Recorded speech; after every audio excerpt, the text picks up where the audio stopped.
We stand at the beginning of an extraordinary week. You know, the book of Acts begins with all the disciples gathered around Jesus. And they say to him, "Lord, is this the time when you will restore the kingdom to Israel?" I think that is the question that they had been asking from the outset. Lord, is this the time when you will restore the kingdom to Israel? Is it now that we will see your power, that you'll take control, that you'll bring an end to all this misery? Like every would-be Messiah or Saviour, everyone piled upon Jesus huge expectations. The people had been longing for a Messiah, but nobody got the Messiah that they wanted, and nobody wanted the Messiah that they got. The Jewish people wanted Jesus to be a warrior, a king, but he wept over war-torn Jerusalem and pleaded for peace. Later, when Simon took up his sword, Jesus rebuked him and then turned to heal the high priest's servant whose ear had been cut off. The Pharisees wanted Jesus to be more orderly, to play by the rules. But Jesus healed on the Sabbath. He claimed to forgive people their sins. And worst of all, he led people to believe that he was God, an act so they thought of utter blasphemy.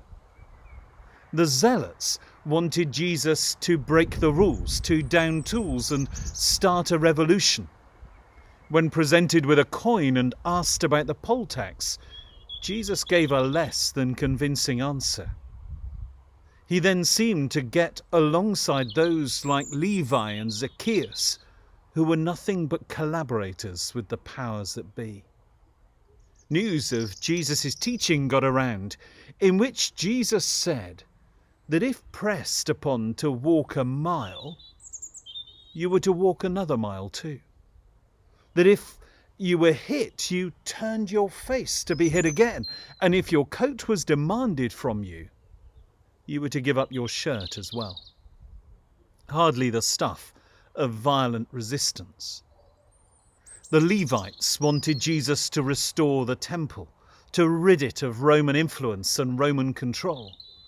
But Jesus came to the temple and threw out the very people who were maintaining the system of sacrifices.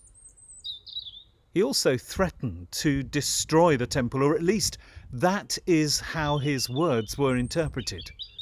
Jesus implied that he was somehow more important than the temple, a shock for those for whom nothing was more important than the temple. The Greeks wanted Jesus to teach, to share his wisdom, to deliberate on the eternal mysteries of life. But when the Greeks came to see Jesus, he spoke about sacrifice and about dying, neither of which was deemed wise by the clever Greeks. In the end, Jesus' death would remain a folly to the Greeks, sheer foolishness, the stuff of nonsense. And the Romans? Well, the Romans just wanted a quiet life. And so when things got too much, they acceded to the wishes of the Jewish high priest and had Jesus condemned to death. John sums it up perfectly in the beginning of his gospel. Jesus was in the world, and the world came into being through him, yet the world did not know him. He came to what was his own, and his own people did not accept him. Back in 1999, the first piece of art to fill the vacant plinth in Trafalgar Square was a sculpture by Mark Wallinger called Ecce Homo, Behold the Man. The Guardian at the time wrote this: muscular Christians were queuing up to mock the pale, shaven-headed figure in a loincloth which Wallinger had cast with self-conscious symbolism in marble dust and resin, and titled Ecce Homo, Behold the Man. "If that's Jesus Christ, it's a bloody miracle," said Colin, from Acton, West London, who had waited up all night for the statue to be put in place. "You couldn't put your faith in someone like that. He's as weak as a kitten. What kind of saviour is he to someone like her?" he added, pointing to a homeless girl sleeping on a bench. John Godwin, another doubter, said, "His smallness just shows what little meaning Christianity has in the world today. He's a typically broken, lily-livered Anglican Jesus. His sculpture of Christ was not meant to be perverse or tongue-in-cheek," he claimed. "Trafalgar Square is a place where crowds traditionally gather. They can be a force for good or bad, and I wanted to show him as an ordinary human being who is being led out in front of a lynch mob." The fact that Wallinger's Jesus is so overshadowed by the monuments around him endeared him to waitress Tracy Tang, 23. "I just want to go up there and give him a hug. I never noticed the other statues in the square, they're just target practice for pigeons. But he looks so vulnerable. You just want to take him home. Seen from the side, it's just amazing. And the closer you get, the more young and beautiful he gets." The truth is that Wallinger's depiction of Jesus captured his humility perfectly. Just as riding into Jerusalem on a donkey displayed not military might, but characteristic down-to-earthness. That is what St. Paul was trying to convey in his letter to the Philippians. As one translation puts it, Jesus didn't claim special privileges. Instead, he lived a selfless, obedient life and then died a selfless, obedient death. And the worst kind of death at that, a crucifixion. Before the time of Jesus, no pagan author had ever used the word humble as a compliment. And yet Jesus shows us the humility of God. Paul said Jesus emptied himself. But of what did he empty himself? Not his divinity, not his godness. Jesus was still divine. He was still God. But he emptied himself of significance. He emptied himself of a sense of importance.